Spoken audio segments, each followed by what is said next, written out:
here, one of the recommended practices is after every inspection, every incident, no matter what happens, you develop improvement plans, whether they be simple measures or animal welfare enhancement plans for a particular animal or a particular species, or zoo-wide improvement plans. You develop these plans on an ongoing basis, and there's this concept of self-certified compliance reporting that exists elsewhere, and it's not meant to be a way of obviating future inspections or short-circuiting any enforcement, but what it is another way of accountability. And Delcy made some very good points about the license renewal process. And to my way of thinking, and one of the things I've recommended in the book, is that not only should you self-certify your compliance after every inspection, if you have any non-compliant items in a given inspection, but at the time of each license renewal, and in my view, this would not require a change to the Animal Welfare Act, it would not require a change to the regulations. It could be done either voluntarily or through a short, perhaps Paperwork Reduction Act vetting of a change in the form, the license renewal form, where basically you attach a self-certified compliance statement that indicates how you brought things into compliance, or if it's something that you couldn't complete within the time frame of your renewal, your plan for doing that within a certain specified time frame that you have vetted, with the agency.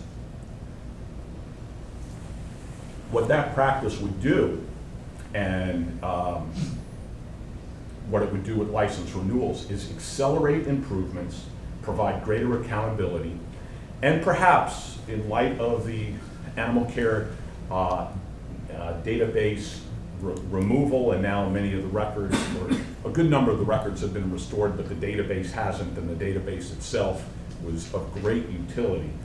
There are lots of ways that people could self-post their inspection reports and their self-certified compliance reporting to have more transparency, accountability, and foster greater improvements.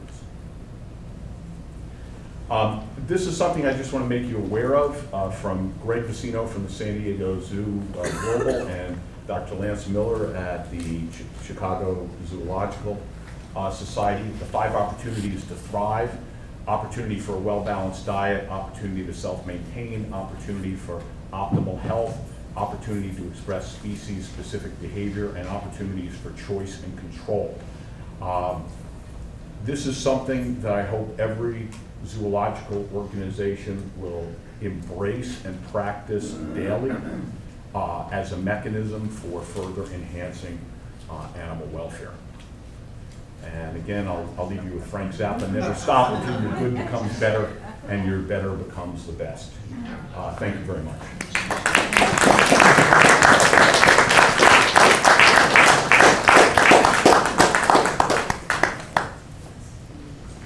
Okay, we're going to go into the Q&A now, and I don't know where to start. There's always so much to potentially discuss. But let me do one thing. Let me take off the table that this conversation is restricted to accredited zoos. I would like this part of our program to, we're talking about animals in captivity, and that is the topic. Okay. I don't know. I think this is on. Yeah. Here we go. Short, so I have to bend down. I'll move forward and I'll adjust myself here. Okay. I mean, particularly since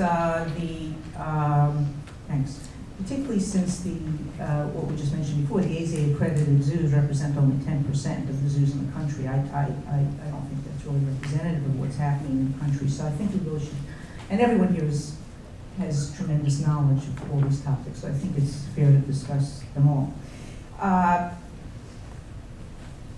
So let me just take the last question first, which is to ask, where do you think, for the folks on the panel, where do you see zoos being, 20, 30 years from now? I mean, how to get there? Do we get there through lawsuits? frankly, some of which have been against AZA-accredited zoos, like the one that's pending against the San Antonio Zoo with regard to its lone female elephant, which it is alleged violates the Endangered Species Act and the AZA guidelines themselves. There's lawsuits that have existed against the Los Angeles Zoo, which not with regard to primates, but with regard to their elephants, and the judge in that case referred to the staff, which I suppose I just learned today are municipal employees. The testimony of that staff was completely discredited. The judge made comments about how those folks were anthropomorphizing, and some of their testimony was just delusional. So, do we keep doing this through lawsuits? Delcy can address that. Do we amend legislation? Maybe, Ron and James would speak more to, maybe the AZA should step up to the plate and do more to get the non-accredited zoos into compliance. If the other zoos don't have the financial wherewithal to hire these kinds of people and to provide the veterinary care, and they don't have the acreage necessary, do we give land grants? Do we somehow budget? In other words, what would you like the zoo to look like in the future if, admittedly, there are going to be zoos, and how best do we get there from everyone's perspective of what they value? Delcy, you could start with the legislative lawsuit, and then we could speak about, what can the AZA do? If they're the gold standard, what can they do? If not them, who would do it? Okay, there's a lot there. I want to start out on the bigger picture question of what do we want to see zoos become in the future? What's the ideal? And this notion that Ron, I think, has most explicitly suggested of zoos becoming sanctuaries is, of course, very appealing. But I want to push back on it a little bit. Jim and Ron both said essentially what this entails is putting what's best for the animals first. Full stop. That's the number one priority. And I think there's an inherent tension there because zoos are a place that the public goes to see animals. And what that means is, A, you need to have animals on display. You need to get animals, whether it's taking them from the wild, breeding them, trading with other facilities. There's a tension there. And then the public needs to be able to see them when they come to see them. So oftentimes that means depriving them of off-exhibit areas, of privacy, etc. So I think there's a tension when zoos have a purpose of serving the public interest in seeing animals. How do you put animals' interests first? So I think that's a fundamental issue I don't want to lose sight of. As far as how we get to a place where animals we're closer to a sanctuary model at least, I think it has to be a combination of approaches. I think public opinion and people's thoughts about zoos is huge. I mean, as long as people are paying to go to zoos, and more people go to zoos than to all major league sports events combined, they're going to persist. That said, there's definitely a place for litigation, and I think especially when you think about specific animals in specific instances. So the San Antonio Zoo example, for better or worse, Lucky, the elephant who was the subject of that lawsuit, since the suit was filed, she is no longer alone. She was alone for many years. She now has the company of other elephants. So there are numerous examples of lawsuits helping specific animals, and then they also can have a broader impact on policies. I think there's also a huge role for legislation, especially if we're going to talk about animals in captivity generally. So as Ron mentioned, New York City is considering a ban on traveling wild animal acts now. Many jurisdictions are considering or have enacted similar measures. We've seen bans on breeding of orcas proposed, and there's a couple significant federal statutes pending, the Big Cat Public Safety Act, which would go a long way to improve the situation of the thousands of big cats in captivity in this country. There's also the Traveling Exotic Animal Public Safety Act, I think. It has a lot of words. It's basically a ban on traveling wild animal act. So I think all of these things need to be working in tandem. Ron and James, anything that, if the AZA is the best organization we have, what could they play a bigger role? What could they do to get beyond minimum standards, to bring in the non-accredited zoos who, I don't know, have they not sought accreditation? Do they not have the money? Are they unwilling to meet the standards? I'm often those organizations do not want to come into the AZA because the AZA forces a transparency. It may not be as much as we would like, but many of these entities really have a very different agenda. It isn't a conservation agenda, it isn't an education agenda. There are some, and I think our hope would be that we would help and mentor those that have legitimate interests and qualifications and abilities. But I want to back up for 1 second just to the last thing that Delcy talked about, the initiative on handling of big cats and things like that. One of the roles for zoos is, because we command, for better or worse, the kind of credibility in the public's eye about being the experts about animals, is that we have a voice and we have an opportunity to weigh in on these issues. So just a couple of days ago, we signed with HSUS a letter to Congress about the Big Cat Safety Act. We've been actively engaged in lobbying. We are activists on animal issues because we know about animal issues. And I think AZA has to step up. There's been recently a big move by the American Humane Association to create what's called a humane certification. Those of you that know AHA know that it is the entity that looks at films and the use of animals in films. We have enormous concerns about that. And I think we are convening another, well, this is a unique Congress that we have in a couple of weeks. Our goal, basically, to answer your fundamental question, is to get the accreditation process of not just AZA, but of all of the world zoos and aquariums. And there is an entity called WAZA, the World Association of Zoos and Aquariums. So we're co-hosting this meeting, and it's to craft a paradigm that involves accreditation that starts with the individual well-being of individual animals. So yes, that speaks to, first of all, what species should you have, depending on where you are and what facilities you have. But it's at the individual level, which is what it should be, just as it is for humans. What's best for you is not what's best for me. So I think there is a very important role for zoos and aquariums to help. But ultimately, just one last thought.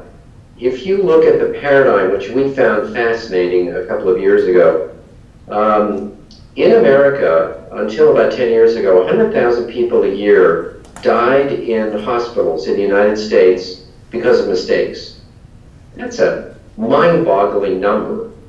And when you go and you interview physicians and nurses about following protocols and everything else, all of them are incredibly well-trained, they are incredibly well-meaning, and they all are positive that they're following all the protocols. And then when you actually document it, you film it, you track it, you find that that's not the case. It's not ill will, it's that we are human and we are not still structured right.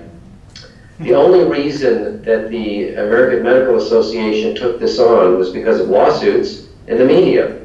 And the reality is that's what is needed. If we want change, unfortunately, the animals can't sue because if they are mistreated, they should be able to.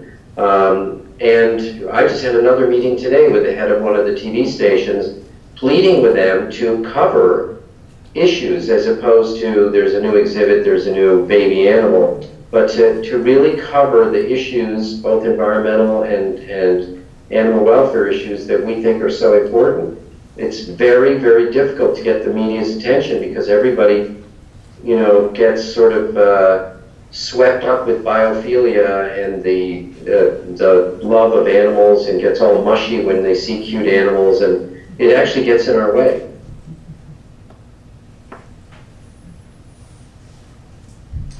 Okay, I just follow up with something with that. no, I'm sorry, No? Q&As after we need to get through the substance. And then there'll be an opportunity for audience input.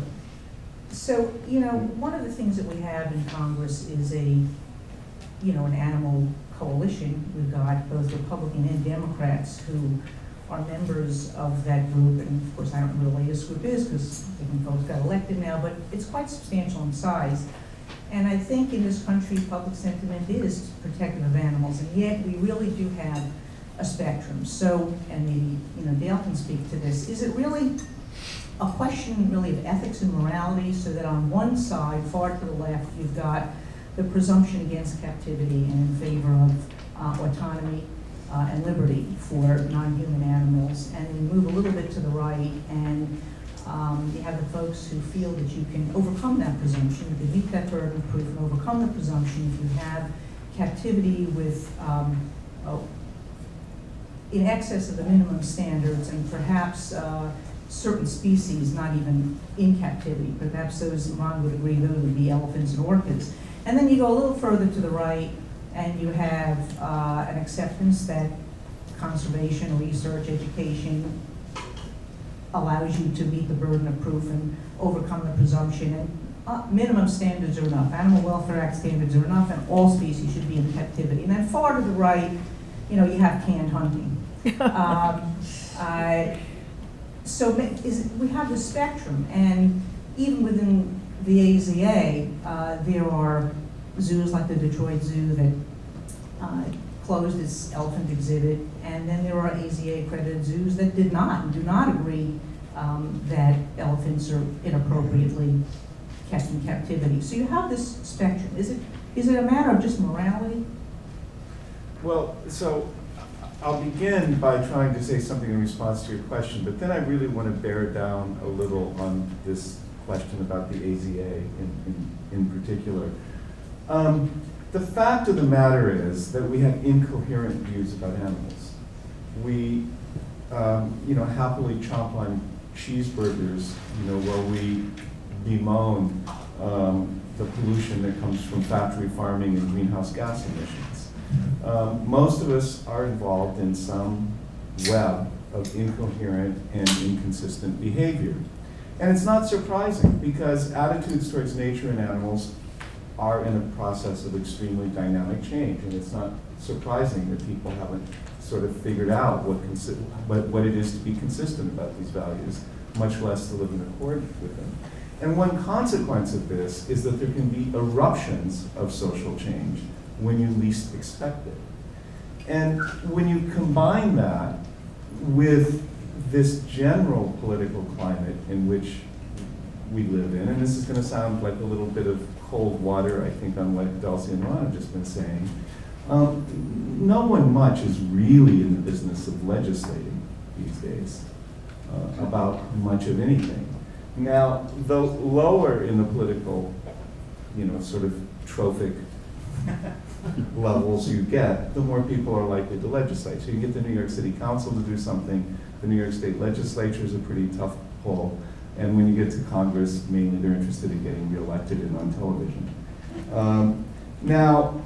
But on the other hand, all it takes is a big newspaper article and some advertisers to pull off the air the single largest news television show in the country, Bill O'Reilly, and it happens more or less within 96 hours, right?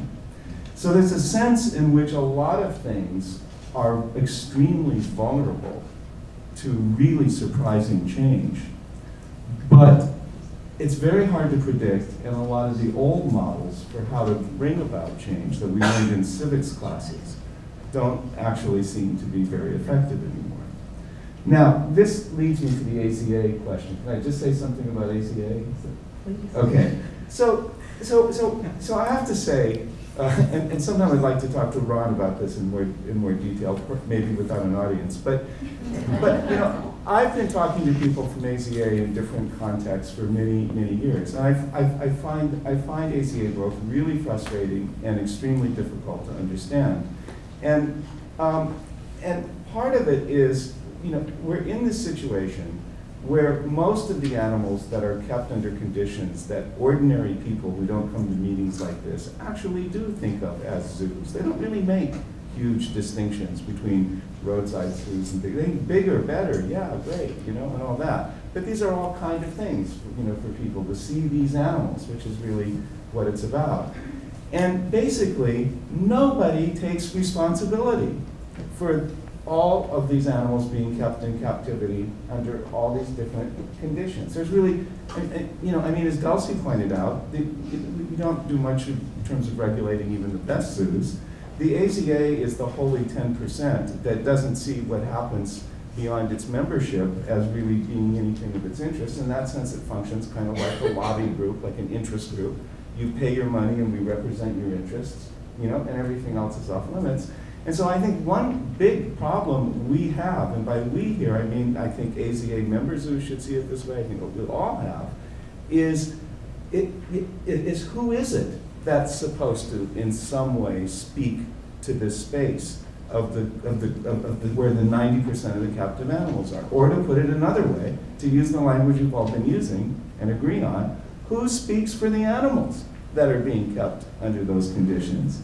And at this point, other than some goodwill people like Ron and like Delcy and like those of us coming from different directions who try to say something on their behalf, there really is no organized power that's working on behalf of those animals. And so my question is, where does this come from? Whose responsibility is it? Anybody else want to speak to that? Well, I definitely feel, and I don't think I'm alone, that AZA has an absolute responsibility to speak out, just as animal protection entities like HSUS and PETA and others do.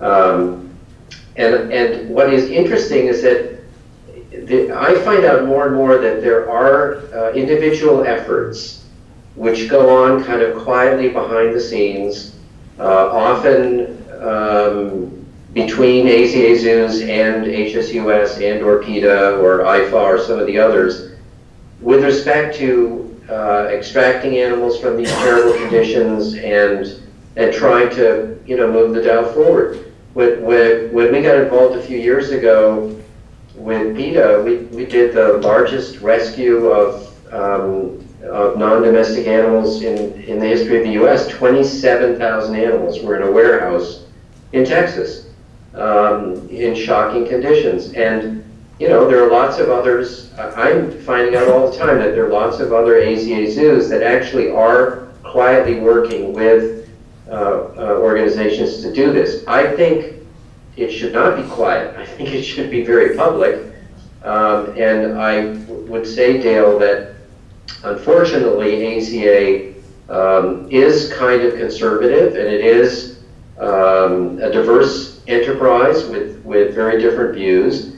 But I think everybody understands that while we are not the zoo police, we are the experts, and we have to speak up and speak out.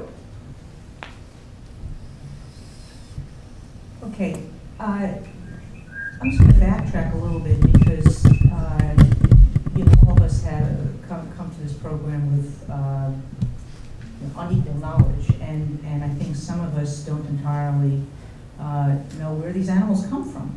I mean, how do zoos get animals, and what do they do with retiring animals and dealing with surplus animals? Surplus being because sometimes they're male, which used to be an issue with male elephants when they came into adolescence, or they're just old, or they're not genetically interesting to the zoo, which is supposedly what happened to the giraffe Marius at the Copenhagen Zoo, who was euthanized and then dissected in front of a bunch of children and fed to the other animals at that zoo, which created a media storm. If we could just get a little bit of fact background here on where do zoos get their animals. We could talk about breeding, we could talk about, you know, import, capture of wild animals, as happened now twice with Swaziland elephants.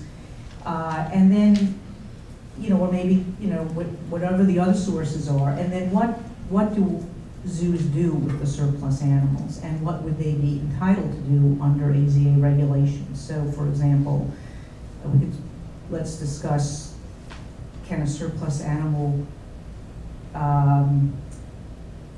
be given to a roadside zoo? Can a surplus animal be given to a circus? Can a surplus animal, I think the answer to this is no, under those regulations, go to a canned hunting operation? Is there any regulation on euthanization of animals? And then let's talk about sanctuaries after that as an option.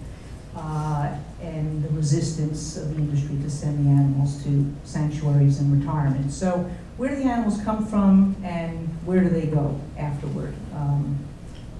Oh, you asked something all at once.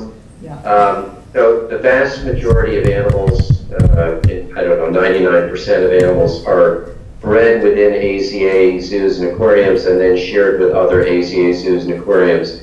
There are these controversial situations like the elephants that you mentioned, and there still is some degree of commerce. We decided years ago not to buy or sell animals, and we refused to do it. So we will not take money, we will not give money for animals, and we basically make decisions about where they go or where they come from based on what's best for the individual animal.